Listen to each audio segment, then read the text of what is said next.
అజయ్ బాబు ఎవరో నాకు తెలీదు. ఆయన్ని కిడ్నాప్ చేసి ఎత్తుకెళ్ళారన్నప్పుడు దాన్ని తీవ్రంగా మొట్టమొదట నేనే ఖండించాను. తర్వాత నెక్స్ట్ డే 4:30కి కోర్టులో ప్రొడ్యూస్ చేయండి, ఎన్కౌంటర్ చేసిన చంపిన పోలీసులే బాధ్యతని ఖమ్మం పోలీసులతో అలాగే తెలంగాణ పోలీసులతో మాట్లాడాను. ఆయన కోర్టులో పెట్టారు. సెక్షన్స్ ఎందుకు పెట్టారని అంటే ఆయన రెచ్చగొట్టే మాటలు కొన్ని ఆడాడని నా దగ్గర వీడియోలు చూశాను నేను. తప్పే. ఇప్పుడు ప్రవీణ్ పగడాల గారిని చంపడం, హత్య చేయడం, హత్య చేయడం ఎలా తప్పో ప్రశ్నించడం తప్పు కాదు.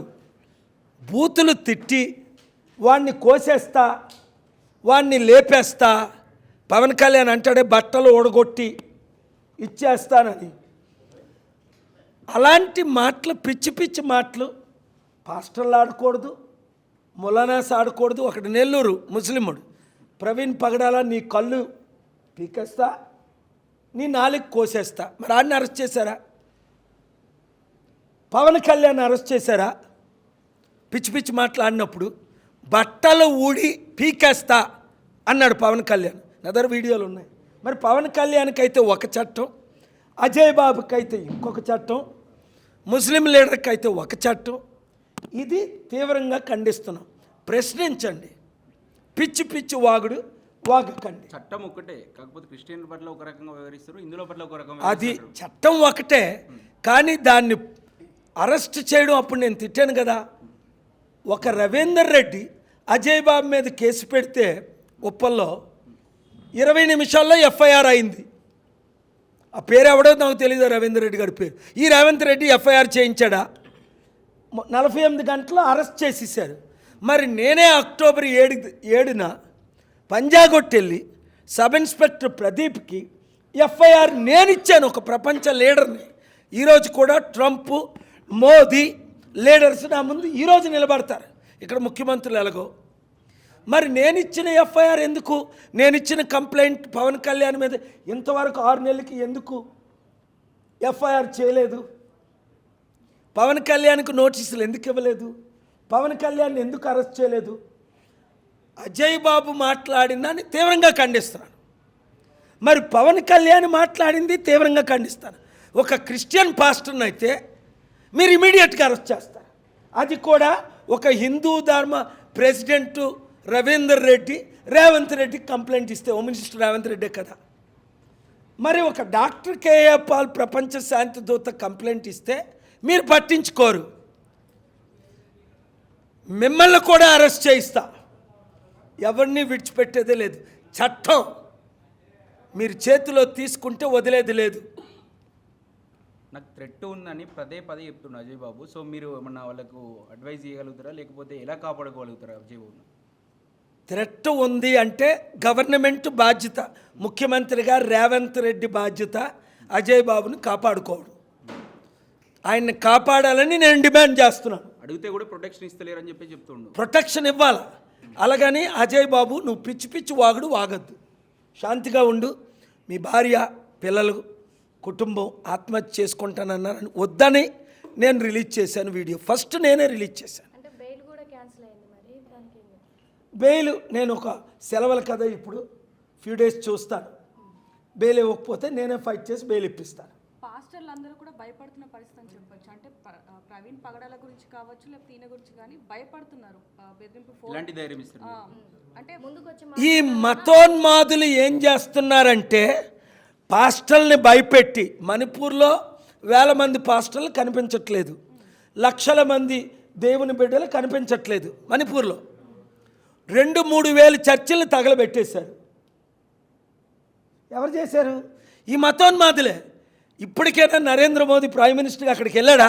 మణిపూర్ నేను వెళ్ళాను కానీ, రాహుల్ గాంధీ వెళ్ళాడు కానీ, ఒక ప్రధానమంత్రిగా ఆయన వెళ్ళాలి, దాన్ని ఖండించాలి. ప్రధానమంత్రి తప్పులు చేస్తుంటే ముఖ్యమంత్రులు తప్పులు చేయరా? ప్రధానమంత్రి ఏం చేస్తే రేవంత్ రెడ్డి, చంద్రబాబు, పవన్ కళ్యాణ్ అదే చేస్తారు. అందుకనే ఇలాంటి ప్రధానమంత్రిని ఎన్నుకోకూడదని బుక్ రాశాను, save India from Modi, 41 reasons why doctor K A Paul should be next prime minister అని. ఈ క్రైస్తవులకు, ఈ ముస్లింలకు, ఈ హిందువులకు నేను ఇచ్చే మెసేజ్ ఒకటే, 7569441275. మిమ్మల్ని కాపాడాలంటే, మీకు న్యాయం జరగాలంటే పాలన రావాలి, పాలన మారాలి.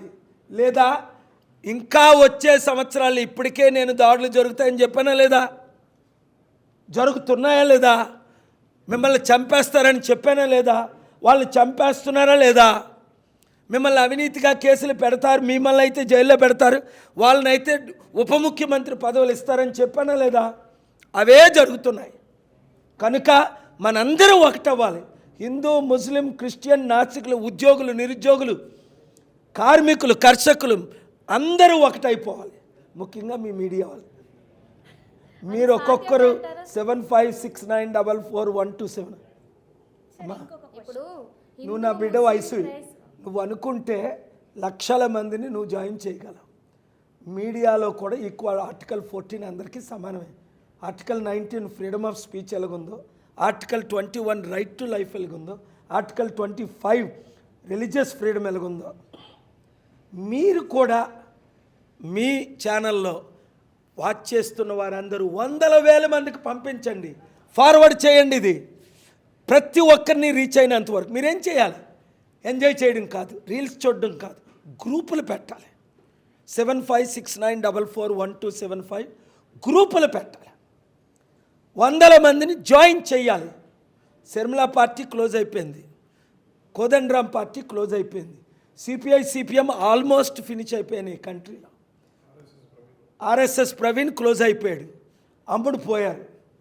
ఈ కేసీఆర్ పార్టీలో చేరిపోయాడు, వాళ్ళనే తిట్టి వాళ్ళ కండువా కప్పుకొని. ఇంకా మిగిలింది మనం ఒకటే, బీజేపీకి తొత్తులు, బీఆర్ఎస్ కేసీఆర్ కేటీఆర్, బీజేపీకి తొత్తులే. రేవంత్ రెడ్డి మా అన్న అంటాడు మోదీని, నేనేమంటున్నాను? మోదీయే ఈ దేశాన్ని సర్వనాశనం చేశాడు అంటున్నాను. అర్థం చేసుకోండి, నేను తప్ప వేరొక దిక్కు లేదు. మనం కలిస్తేనే సమాజాన్ని బాగు చేయగలం. లేదా నష్టపోయేది మీరు, మీ పిల్లలు. ఉద్యోగాలు కావాలా, అప్పులు తీరాలా, అభివృద్ధి జరగాల, కంపెనీలు రావాలా, శాంతిగా హిందూ, ముస్లిం, క్రిస్టియన్స్ ఉండాలా? I'm there with you. Are you with me? Please mobilise your friends personally. మనం రావాలి, మన ఓట్లు ఈవీఎంలు మారాలి, బ్యాలెట్ పేపర్ రావాలి, మన ఓట్లు మనం వేసుకోవాలి. నేను ఒక బీసీగా మాట్లాడుతున్నా, ఒక కాపుగా మాట్లాడుతున్నా, ప్రభువుని నమ్ముకున్న వ్యక్తిగా మాట్లాడుతున్నా. 5% ఉన్న రెడ్డిలు 12 మంది ముఖ్యమంత్రులు అయినప్పుడు 60% ఉన్న మన బీసీలు, 90% ఉన్న మన బహుజనులు, అంటే బీసీ, ఎస్సీ, ఎస్టీ, క్రిస్టియన్, ముస్లిం, మనం 90% ఉన్నాం. ఇంకా ఈ బీజేపీ తొత్తులైన కాంగ్రెస్కి, బీఆర్ఎస్కి మళ్ళీ కేసీఆర్ రావాలంటాడు హరీష్ రావు. మరో 7 లక్షల కోట్లు అప్పు చేయడానిక, మరొక 7 లక్షల కోట్లు దోచుకోవడానిక, మరలా తెలంగాణని సర్వనాశనం చేయడానిక? చంద్రబాబును చూశారు, పవన్ను చూశారు, జగన్ను చూశారు. అక్కడ 10 లక్షల కోట్ల అప్పు ఆంధ్రాలో, తెలంగాణలో 10 లక్షల కోట్ల అప్పు. ఈ 20 లక్షల కోట్ల అప్పు ఎవరు తీర్చగలరు? నేను తప్ప. కుటుంబానికి 5గురిలో 5 కోట్ల అప్పు ఉంది, ఎవరు తీర్చగలరు? మీ అప్పులు నేనే తీర్చుతా, మీకు ఉద్యోగాలు నేనే ఇస్తా. 5 లక్షల కోట్ల అధికారం లేకుండా తెచ్చినోడిని 5 కోట్ల అధికారం ఉంటే తేగలనా లేదా? రుజువు చేసుకున్నాను 40 సంవత్సరాలు. ఇంకా నేను రుజువు చేయవలసింది ఏంటి? మీరే ఒకరు 1000 మంది అవ్వాలి, ఒకరు 10,000 మంది అవ్వాలి, ఒకరు 1,00,000 మందిగా మారాలి. అంబేద్కర్, జగజీవన్ రామ్, గాంధీ, పుచ్చలపల్లి సుందరయ్యలాగా మీరు ముందుకు రావాలి, లాల్ బహదూర్ శాస్త్రిలాగా. ఇందాక 48 అవర్స్లో నేను ఎక్కడ ఉంటానో చూడండి అన్నారు, అంటే మీ నెక్స్ట్ స్టెప్ ఏంటి? చూస్తా కదా వీడియోలో. Any update you want to give us after 24 hours. Thank you very much. మీ పార్టీకి ఫండ్ అక్కడ ట్రంప్కు ఎలన్ మస్క్ ఫండ్ ఇచ్చాడు, మీ పార్టీకి ఎవరు ఇవ్వబోతున్నారు ఫండ్? నువ్వే ప్రతి ఇది పెట్టు పెట్టు పెట్టు పెట్టు. ఇది మంచి ప్రశ్న, ముందు అడగవా? నీ పేరేటి? అక్షిత్. ఇలాంటి మంచి ప్రశ్నలు ముందు అడగవా? 44 సంవత్సరాలు నా శాంతి సభలు పెట్టి 2200 శాంతి సభలు 155 దేశాల్లో 40 కోట్ల మంది అటెండ్ అయ్యారు ఫేస్ టు ఫేస్, 200 కోట్ల మంది వయా మీడియా. ఎప్పుడైనా రూపాయి అడిగానా, తీసుకున్నానా? విదేశ డబ్బు రాజకీయాలకు పెట్టకూడదు, చారిటీ డబ్బు రాజకీయాలకు పెట్టకూడదు. అంటే విదేశాల నుంచి నేను లక్షల కోట్లు తెచ్చాను తేగలను, కానీ రాజకీయ పార్టీ గెలవాలి అంటే ప్రతి ఒక్కరు మీరు మెంబర్షిప్ తీసుకోవాలి. డబ్బు లేని వాళ్ళు 10 రూపాయలు, డబ్బున్నోళ్ళు 100 రూపాయలు, డొనేషన్ ఇచ్చిన వాళ్ళు 1,7569441275కి ఇమీడియట్గా ఇప్పుడే ఫోన్పే చేయండి, గూగుల్ పే చేయండి. ముందు మీ 10 మంది చేయండి.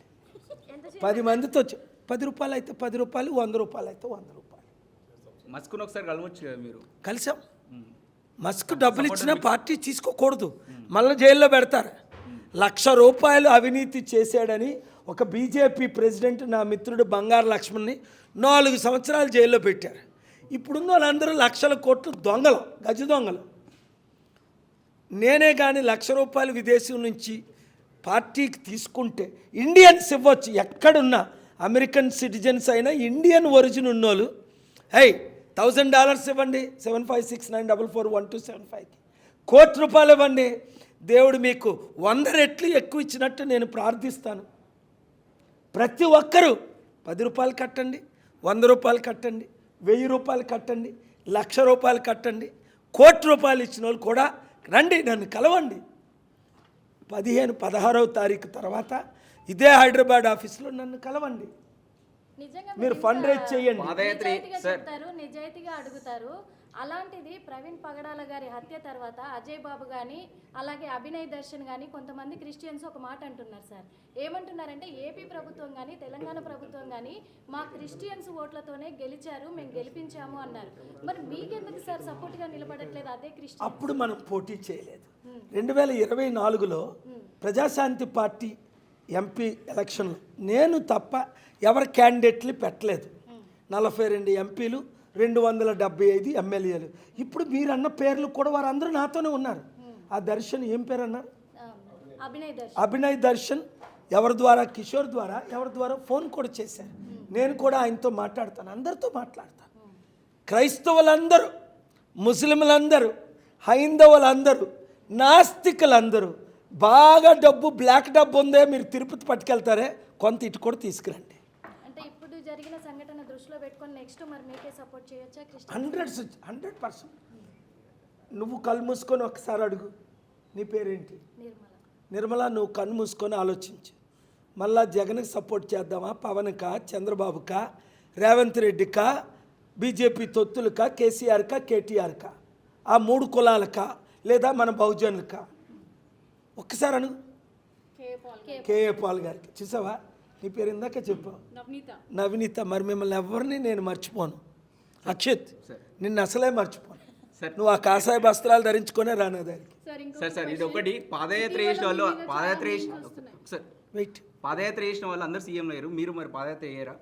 పాదయాత్ర చేస్తున్నాను, బస్సు యాత్ర చేస్తున్నాను, హెలికాప్టర్ యాత్ర చేస్తున్నాను, అన్ని యాత్రలు చేస్తున్నాను. ఇప్పుడు చేస్తారు మళ్ళీ. మరి ఉంటుంది కదా, నెక్స్ట్ ఎలక్షన్ ముందే అన్నీ చేస్తాను. మంచి నేను అన్ని ఎలక్షన్, అన్ని గ్రామాలకు వెళ్తుంది నేనే. రైతుల కొరకు పోరాడాను, దేశమంతా న్యాయం చేశాను. 2021 నిరుద్యోగుల కొరకు పోరాడాను, కామారెడ్డి రైతుల కొరకు పోరాడాను, స్టీల్ ప్లాంట్ కొరకు పోరాడాను, అమ్మకాన్ని ఆపాను, హిందూ లడ్డు విషయంలో పోరాడాను, హిందువుల కొరకు పోరాడాను, ముస్లింలకు ఖురాన్ బర్నింగ్ చేయకుండా కాపాడాను. ఇప్పుడు ప్రవీణ్ పగడాల కొరకు పోరాడుతున్నాను, క్రైస్తవుల కొరకు కూడా పోరాడుతున్నాను మొదటిసారి. సో ఈ పోరాటంలో ఎన్నో మీమ్స్ కూడా రిలీజ్ అయ్యాయి కదండి మీ మీద, దానికి మీ స్పందన? అద్భుతం. ఆ మూర్తిగాడికి మళ్ళీ సూసైడ్ చేసుకోవడమే, అలాగ బూతులు తెస్తున్నారు అందరినీ. నేనేదో పెద్ద రిపోర్టర్ అనుకున్నాడు. TV9లో రజనీకాంత్ 5 years బ్యాక్ చేశాడు. ఈ మూర్తి ఉన్న రెప్యుటేషన్ అంతా జీరో అయిపోయాడు. ఇప్పుడు ఎందుకు? ఆడు పిక్చర్లా వాగుతున్నాడు. ఈ ఫోటోలన్నీ మాకు ఆలే రిలీజ్ చేశారు అంటున్నాడు. అసలు నేను పేరు ఎత్తుకోడు. T5 నాయుడు ఓనరు, నా శిష్యుడే. అనేక సార్లు ఇదే ఆఫీస్కి వచ్చాడు. లాస్ట్ వీక్ కూడా కాల్ చేశాడు. వారు కాల్ చేశారనే వెళ్ళాను. ఓనర్ నాయుడు, T5 మూర్తి. కానీ ఎందుకు మాట్లాడుతున్నాను? బయటకు రిలీజ్ చేయాలంటే కేసు సంబంధించి మొత్తం పూర్తి కంప్లీట్ అయిన తర్వాత ప్రెస్ మీట్ పెట్టి రిలీజ్ చేయాలి, కానీ ఇవన్నీ వీళ్ళకి ఎలా వచ్చింది? అదంతా ఒకటే. ఈ దొంగలందరూ దొంగల ముఠ, కుటుంబ పాలన, కుల పాలన, అవినీతి పాలన, అక్రమ పాలన, మోదీ తొత్తుల పాలన. దీన్ని ఎదుర్కోవాలంటే ఎవరో కేపాల్ తప్ప ఇంకో పేరు చెప్పు. నేను పర్వతం వంచదు అన్నాడు మహానుభావుడు పవన్ కళ్యాణ్, వంగదు కాళ్ళ మీద అన్నది. అవతల అప్పుడు మాయావతి ప్రైమ్ మినిస్టర్ అవుతుంది, మాయావతి కాలు పట్టుకున్నాడు వైజాగ్లో. ఇప్పుడు మోదీ ప్రైమ్ మినిస్టర్ అయిన అవ్వకముందే మోదీ కాలు పట్టుకుంటున్నాడు. మోదీ మాయావతి నా కాలు పట్టుకున్నారు. ఇక్కడ కేసీఆర్, రేవంత్ రెడ్డి, చంద్రబాబు నా కాలు మీద. రేపొద్దున మీరు పీఎం అయితే కూడా మీ కాలు పట్టుకుంటారా? నాకెవరు కాలు పట్టుకోవాల్సిన లేదు, నేను పట్టుకోమని అన్ను. మీరు కాదు, మీ కాళ్ళు పవన్ కళ్యాణ్ గారు ఎవరు పట్టుకున్నా వద్దు, నా కాళ్ళు పట్టించుకోను. నేను నాకున్న 200 కోట్ల మంది నా కాలు పట్టుకుంటూ నా టచ్కి వెయిట్ చేస్తుంటా. దీవిస్తానే తప్ప నా కాలు పట్టుకోమని చెప్పను నవనీత ఎవరిని కూడా. ఎందుకంటే ఆ పూజలు మనకొద్దు, అది ఒక అవినీతి. సడన్గా పడిపోతే కాదనలేము. వీళ్ళందరూ రాజకీయ నాయకులేటి, అందితే పిలక, అందపోతే కాళ్ళు, తెలిసిందే కదా మనకి. ఏమండి సార్, ఇందాక మీరు అన్నారు ప్రవీణ్ పగడాల గారు ఇంటి దగ్గర నుంచి ఎప్పుడు స్టార్ట్ అయ్యారు, ఎలా స్టార్ట్ అయ్యారు అనేది ఇప్పుడు దాకా కూడా ఎవ్వరూ రిలీజ్ చేయలేదు ఆ సీసీటీవీ ఫుటేజ్ని. మరి మీరేమన్నా అది రిలీజ్ చేసే ప్రయత్నం ఏమన్నా చేస్తున్నారు? కొన్ని చూసే ప్రయత్నం. ఆ సీసీటీవీ ఫుటేజ్ ఎవరి దగ్గర ఉందో ఇవన్నీ ఇప్పుడు మాట్లాడకూడదు. ఇప్పటికే వాళ్ళకి చాలా లీక్స్ ఇచ్చేసాం. మొదటి రోజు 22 ప్రశ్నలు, తర్వాత 7 ప్రశ్నలు, ఇప్పుడు 15 ప్రశ్నలు. మన లీక్లన్నీ, మన ప్రూఫ్స్ అన్నీ వాళ్ళకి ఇచ్చేస్తున్నాం, ప్రూఫ్స్ అన్నీ. మరి ఎప్పుడు బయట పెట్టదలుచుకున్నారు? సిబిఐ ఎంక్వైరీకి పర్మిషన్ ఇవ్వగానే ఇప్పుడున్న పోలీసులు నేను నమ్మను. చంద్రబాబు నాయుడు గారికి ఇస్తానన్న, ఇప్పుడు కూడా చంద్రబాబు నాయుడు గారికి ఈరోజు నేను రుజువు చేయను ప్రూఫ్స్ ఒక్క చంద్రబాబు నాయుడు గారికే ఇస్తాను. ఎందుకంటే ఆయన నా శిష్యులు, నా మిత్రులు కాబట్టి. ఆయన ఈరోజు కూడా నేను నమ్ముతున్నాను కాబట్టి. ఆయన ఇది హత్య అని తెలుసు కాబట్టి ఆయనకి. పోస్ట్ మార్టం అయిపోయి చాలా రోజులైంది, కానీ ఇప్పుడు వరకు కూడా రిలీజ్ చేయని పరిస్థితి. పోస్ట్ మార్టం అయి 15 రోజులు కంప్లీట్ అయింది. అసలు పోస్ట్ మార్టం చేయకుండా బాడీ తీసుకోమని పోలీసులు, ఇతరులు ప్రెషర్ పెట్టించారు. ఎవడో ఒకడు ఆడికి 100 మంది ఫాలోవర్స్ లేరు, ఆ టీడీపీ వాళ్ళు వాడితో మాట్లాడిస్తున్నాడు క్రిస్టియన్ అని. 1-2-3 డూప్లికేట్ పాస్టర్లకి ₹1,00,000 ఇచ్చి టీవీలో మాట్లాడిస్తున్నారు. ఆడి భార్య పిల్లలే ఓట్లేరు, భార్య పిల్లలే తిండి పెట్టరు. అవినీతిగా మాట్లాడిన ఏ ఒక్కరికైనా మీ ఇంట్లో తిండి పెట్టకండి, ఎవరండి వాళ్ళు? బహిష్కరించండి. 2-3 పాస్టర్లు బయలుదేరారు. సార్, ఇంకొకటి, ఒక పొలిటీషియన్ డాక్టర్స్ని బెదిరించారంట, అందులో హత్య చేశారని చెప్పారు. అది దాని గురించి ఏమంటారు? ఆ జరిగిన రుజువులే నేను చంద్రబాబు నాయుడు గారికైనా పర్సనల్గా ఇస్తానన్నాను. ఇప్పుడు రిలీజ్ చేస్తాను కదా 7 రోజులు, మరలా ఆగి. సార్, మీరు రిలీజ్ చేశారు, కానీ అంత ఎందుకు డాక్టర్స్ని బెదిరించి ఇందులో హత్య చేశారని పోస్ట్ మార్టం రిపోర్ట్? అమ్మ, ఫ్యామిలీనే బెదిరించారంటే, వైఫ్ని, బ్రదర్ని, బెస్ట్ ఫ్రెండ్స్ని బెదిరించిన రుజువులు నా దగ్గర ఉన్నాయి. ఇంకా డాక్టర్స్ని బెదిరించరా? గవర్నమెంట్ ఎంప్లాయీస్ని, doctors, nurses team post mortem ప్రాణం పోయినా పర్వాలేదు కానీ వాళ్ళకి మీరు జడవకండి. అరే, షడ్రక్ మేషక్ అబేద్నెగోను దేవుడు కాపాడలేదా? అగ్నిగంధకం మండు గుండంలో నుండి దానియేలుని సింహం బోన్లో నుంచి దేవుడు కాపాడలేదా? నేను మీతో ఉన్నా, దేవుడు మీతో ఉన్నాడు, సత్యం మీతో ఉంది, మీడియా మనతో ఉంది, ఎవరో 2-3 ఛానల్ తప్ప. దేనికి జడుస్తారు మీరు? ప్రపంచం మనతో ఉంది. American Trump, John Thune, speaker Johnson, 200 దేశాలు మనతో ఉన్నాయి. Why do you fear anybody? బైబిల్లో ఏముంది? Don't fear who cannot destroy your spirit, only fear those who can destroy your life, your spirituality. Don't fear who can destroy your body. వీళ్ళు ఏం చేయగలరు? మిమ్మల్ని చంపుతారు, ఎక్కువైతే జైల్లో పెడతారు, నోటీసులు ఇస్తారు, అరెస్ట్ చేస్తారు. మంచిదే కదా. ఇప్పుడు నాకు నోటీసులు ఇస్తే ఇంకా స్ట్రైట్ ఇప్పుడున్నది 10 రెట్లు 100 రెట్లు ఓట్ బ్యాంక్ పెరుగుతుంది. ఎందుకు? నేను సత్యం మాట్లాడుతున్నాను కాబట్టి. ఇన్నిసార్లు ఇన్ని జరిగినా కానీ మిమ్మల్ని అరెస్ట్ చేసేదాకా రాలేదు, ఇప్పుడు ఆ సిచ్యువేషన్ వస్తుంది అంటారా? అమ్మా, మంచిదే. అవినీతి అరెస్ట్లోనే 109 రోజులు జైలుకి వెళ్ళా. మీ అందరి కొరకు పోరాటి జైలుకి వెళ్ళడం అంటే ఇంకంతకన్నా భాగ్యం ఏంటి? గాంధీ గారు వెళ్ళదా? అంబేద్కర్ గారు వెళ్ళదా? ఇప్పుడు కవిత అవినీతి చేసి జైలుకి వెళ్ళింది. రేవంత్ రెడ్డి ఓటుకు నోటు కేసులో అవినీతి చేసి అడ్డంగా దొరికిపోయి జైలుకి వెళ్ళాడు. ప్రవీణ్ గారు పాస్టర్ అవ్వడం వల్ల మీరు తనని సపోర్ట్ చేస్తున్నారా లేదా ఎవరికైనా ఇదే రకంగా నిలబడతారా? నవనీతి, నీకు ఎవరైనా అన్యాయం చేసినా నీ కొరకు ఫైట్ చేస్తా. ఆ రోజు నువ్వు చూడు, ఒక ముస్లిం 6 సంవత్సరాల అమ్మాయిని 2 ముస్లిమ్స్ రేప్ చేశారంటే వెళ్ళి సంగారెడ్డిలో కుటుంబాన్ని దర్శించి ఆదుకొని మేము ఫ్రీగా మద్దతు ఇచ్చి అన్నీ free, residence, food, accommodation, charity సీట్లు రావడం, వాళ్ళని అరెస్ట్ చేయమని డిమాండ్ చేశారు. మరెవరో నాకు తెలియదు. అలాగే ఇంకొక ప్రాజెక్ట్లో ఒక మర్డర్ చేసిస్తే భూపాల్ రెడ్డిలో నేను వెళ్ళి ఫైట్ చేశాను. ప్రతి ఒక్కరి కొరకు నేను ఫైట్ చేస్తున్నాను. మీడియా మిత్రుల్ని కొట్టారు అని ధర్నా పెడితే 350 మంది మీడియా మిత్రులు, నేను ఒక్కడనే వెళ్ళి ధర్నాలో కూర్చొని ఫిల్మ్ ఛాంబర్ దగ్గర బాబు మోహన్ బాబుని అరెస్ట్ అయినా చేయండి లేదా క్షమాపణైనా చెప్పించండి అన్నాను. క్షమాపణ చెప్పాను. నేను మీడియా మిత్రుల కొరకు నేను ఫైట్ చేస్తున్నాను, మీ రైట్స్ కొరకు. I'm there with you, I'm there for you, I'm there on your behalf. Thank you very much.